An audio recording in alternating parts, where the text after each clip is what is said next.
On Wikipedia you can find a graph like this.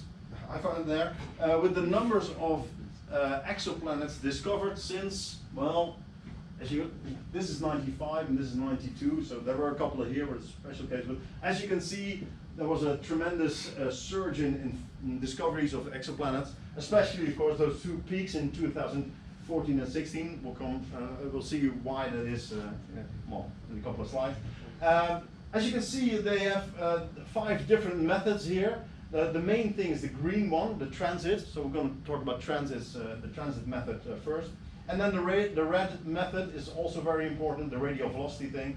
And the important thing, if we combine them, that's really what the goal is, basically. Not going to talk much about, well, not at all about timing. If you want to know, I mean, there's not enough time today, but just look that up if you want to know what it is. Microlensing, I'm going to show you a bit of that, and direct imaging, I'm going to show you that also, how it looks. All right, so we're going to talk about this. So as you can see, lots and lots of planets, and this is, I think, a nice video. Hopefully the sound works. No? Okay. You can hear it, right? It's very subtle.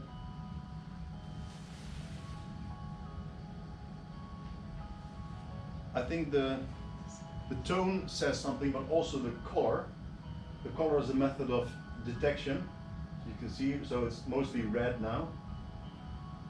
And this is, of course, the Milky Way. Large Magellanic Cloud, small Magellanic Cloud. And in a couple of years, you'll see something noticing here already. And also something here. Oh, see, that was the first bump. And let's do it again. There we go. See, so something special here.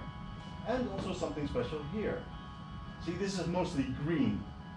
And green is microlensing.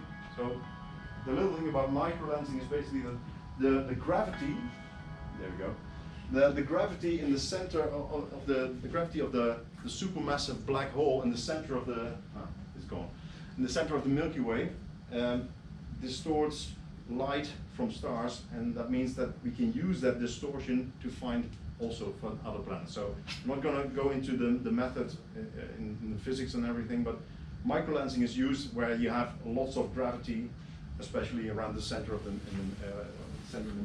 Milky Way. So that was there, and you saw the big spot, the blue spot that had these 2 bumps. Well, basically that's this thing. So this thing is a detector, a CCD detector that's inside this telescope, and this telescope is in space. That's the Kepler telescope, and those 2 bumps in 2014 and 16 basically were 2 data dumps, basically, and they did a lot of measurements, and then they found a lot of planets, of course. So that's mostly what Kepler did. So as you can see, Kepler added, well, roughly half of what we know. So very important telescope. And transit basically is this, that a planet moves in front of a sun, a star, and so that the light of the star dims just a tiny bit. It's not, this is big, of course, but it dims a tiny bit. And that's what we measure. We measure the luminosity of a star very carefully, and if we know how big the star is, we can sort of make a calculation of how big the planet is that causes that dimming. Okay, so that's in principle what the transit method is about. So let's model a star.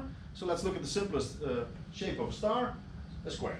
So just start easy, right? So if we have a star with a diameter of 10 and a planet moves in front, that covers a part of the surface area. So this planet is 10 times as small, but of course, because it's surface area, it covers 1/100th of the star's surface. So the light dims by a factor of 100, of 1/100th. So this is the graph. Right? You see the dimming? No, I don't. But it should be here. So let's zoom in, and then of course then you see this. So you see the numbers change here, right? So it's only 1% dimming here, because 100th means 1% dimming. So this is the moment it moves in front of the star. This is when it's in front of the star, and then it moves out. So you have to zoom in. So of course you understand, if there's a lot of noise on this signal, you won't notice this, because it's only a tiny dip. And this is a big planet. right? This is something like Jupiter. So this is not an actual photo, this is a composite of our sun, and then Jupiter, and even it's one of its moons, I think, placed in front of the sun, as it would have looked from another star. So we know the sizes of the sun and Jupiter. So if you look at those, you see these numbers. Well, this is the size of Jupiter, the frontal view, right? Pi r squared. We have a circle. It's not a square, sorry, but you get the idea. So we divide by the surface area of the sun, and then we find roughly 100. So about 1%, similar to what I just showed. For the Earth, well, the Earth is much smaller. It's really tiny amounts, and the Earth would, in fact, be hard to find if we were at another star and we were looking back at our sun. So the Earth, something like the Earth around something like the sun is very, very hard to find. Not impossible, but very hard.